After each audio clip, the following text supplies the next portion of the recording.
How to log into MyMilestoneCard.com online. So hello guys, welcome back to my YouTube channel. In this quick tutorial, I'll be discussing about how you can easily log into your MyMilestoneCard.com. So first thing, just head over to any web browser and simply searching for MyMilestoneCard login and just tap on the first link, which is the official website of MyMilestone.com.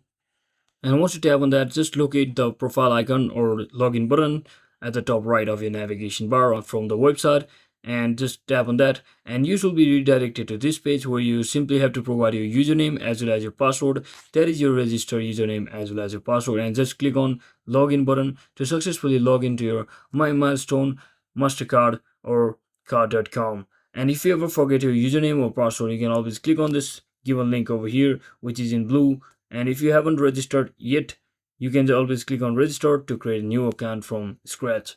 So that is it for today guys. I hope this video was informational.